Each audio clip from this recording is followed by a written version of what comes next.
Hi, I'm Linda, Teen Librarian at the Traverse Area District Library.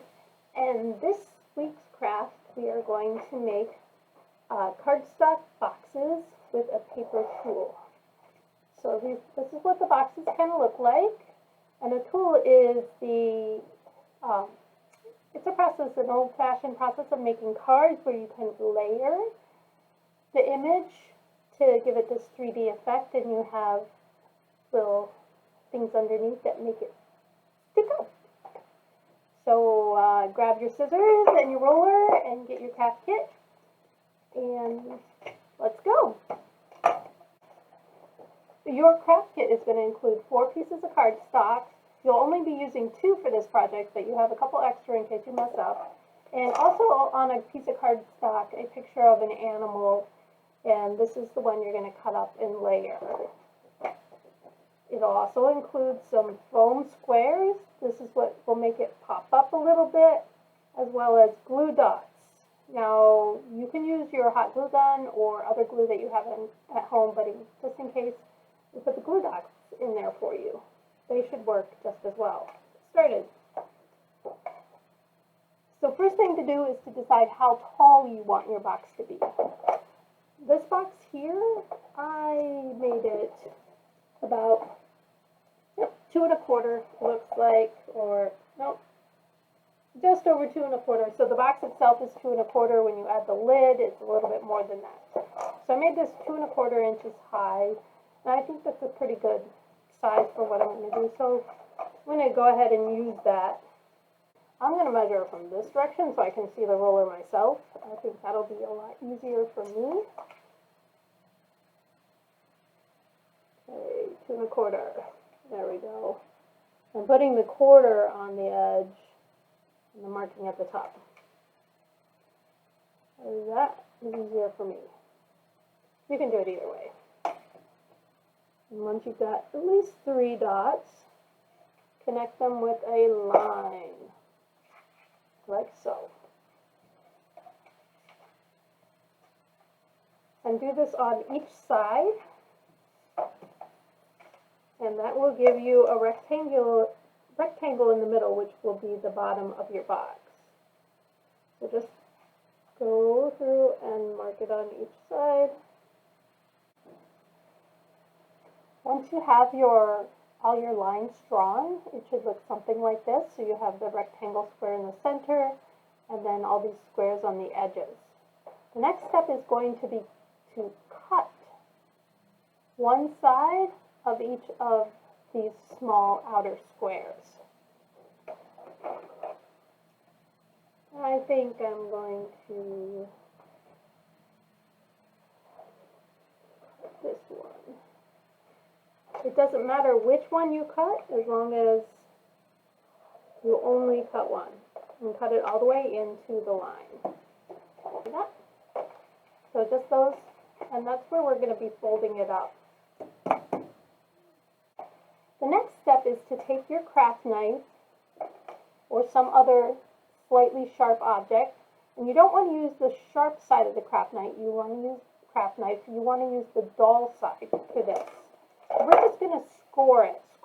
When you score something, you put a bit of a indentation so that when you fold it, it folds nicely.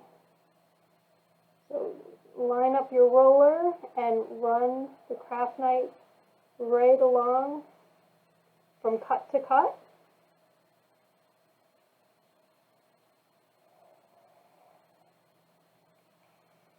And then on these long ones, I'm going to run it all the way across because this is not the side that I cut. Let's get it really close there. And remember, you're just using the dull side. You do not want to go completely through the paper. You're just making it so it will fold exactly where you want it to.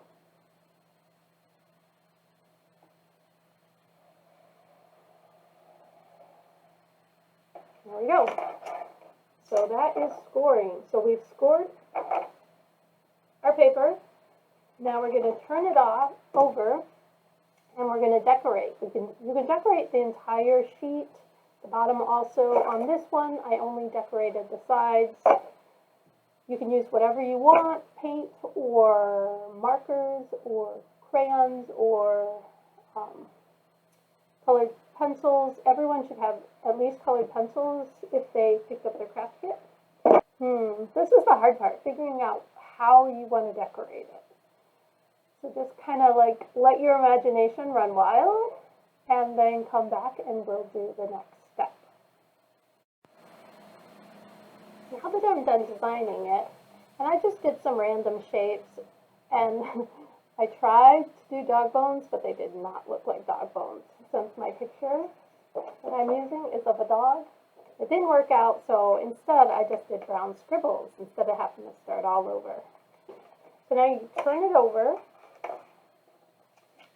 and right where you scored it, you can feel it there, you just fold it right under.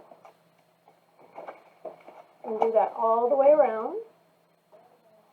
Once you have it all folded under, pop up the two sides that have the flaps, so those are inside, and then fold up the sides. Also want to grab some glue. These are glue dots.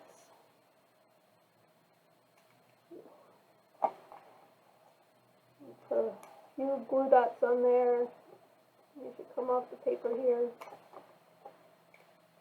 I'm gonna do about 4 glue dots for each side.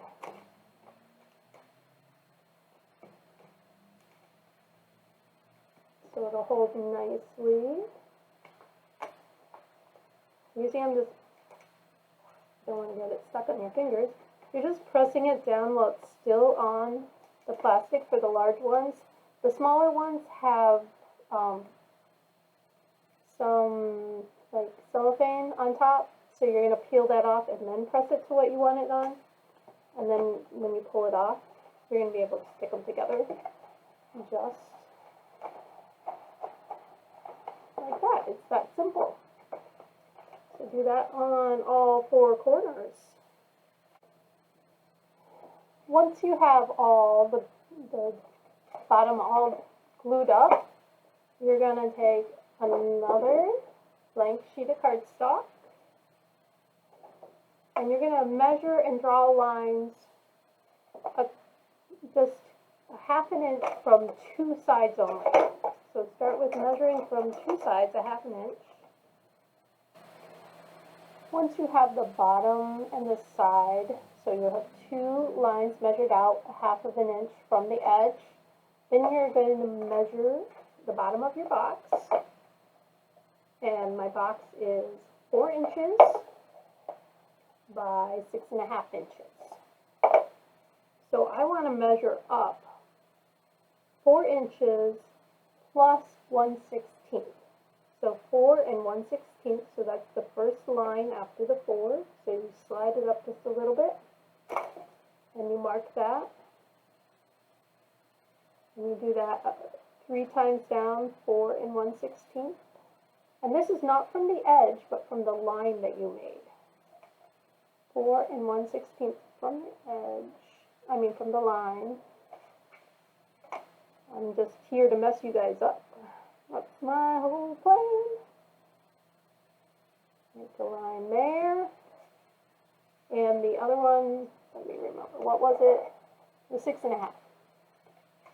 So from this line, I'm going to put my ruler on 6½, and then I'm going to add 1/16. Mark that.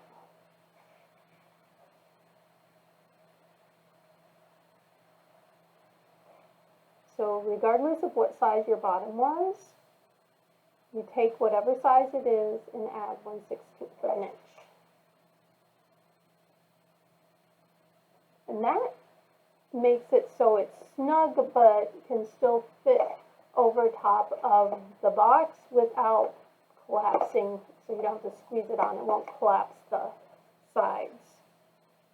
Once you have those 2 lines, now you need to know where to cut it, so you need your edge. So now I'm going to measure out 1/2 inch from these new lines that I just drew. Should fit right in the center there. Yep, that looks good, and I can slightly see the line all the way around, and that means that it will fit on top. So now I'm going to cut out this line here and this line here. And that will give me my lid. Now we're going to do exactly what we did on the base, is you're going to cut out one portion of each of the corners, and you're going to score the lid the same way you scored the base. So now that it's scored, and you see it doesn't go through this side at all, but you can feel it on this side, flip it over, and you're going to decorate the lid. I'm done decorating, and now I'm going to do the same thing I did with the box. I'm going to fold it over. Let's move the box out of the way so you can see it. And I'm going to fold it right on those score lines, just like I did with the base of the box. So I'm going to take a few glue dots to finish this up. Where are my glue? There we go. Just one on each little section. There. Glue right to the edge. Once it's set for a while, you won't be able to readjust them. I've got cellophane stuck all over me. Now we have our box. For the next section is to put the next part is to put the tool on. I'm going to go and I'm going to cut out all of these pieces.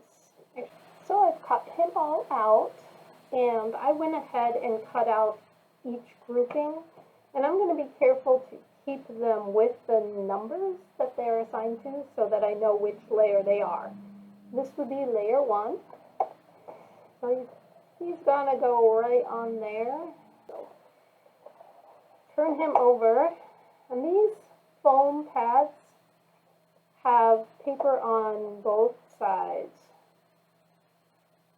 So once you put the one side on, then you have another piece of paper to pull off there.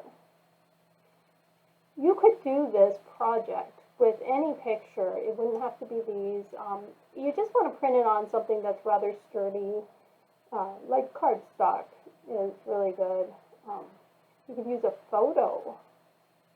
The trick is, so you have your background picture, which would be the entire thing. And then you're going to take and visually move up. So for him, his tail is in the back behind him. So I'm not bringing the tail up, but his head is out further than the body. So his head is going to be the next thing that's going to be on there. And when I put in the next layer, I want to line it up perfectly with the one ahead of it. So now his head's a little bit further out. Push down. And you could even do this if you don't have these foam pads, if you want to make another one on your own. You could do this by cutting pieces of cardstock and just little pieces and folding them into like little Z's, and then glue them both to the base or whatever you're gluing it onto and the smaller part. And there he is, all puffed out. We've got the dog and cat here, and they're both puffed out. This one puffs out just a little bit more because I made it using pieces of cardboard and making the little Z's. This one has the foam, which is much more solid and stable, but it doesn't go out quite as far. But I like them both. They're both totally different. They complement each other though, because cats and dogs. So thank you for making these boxes with us, and come back next week to see what crafts we have in store for you.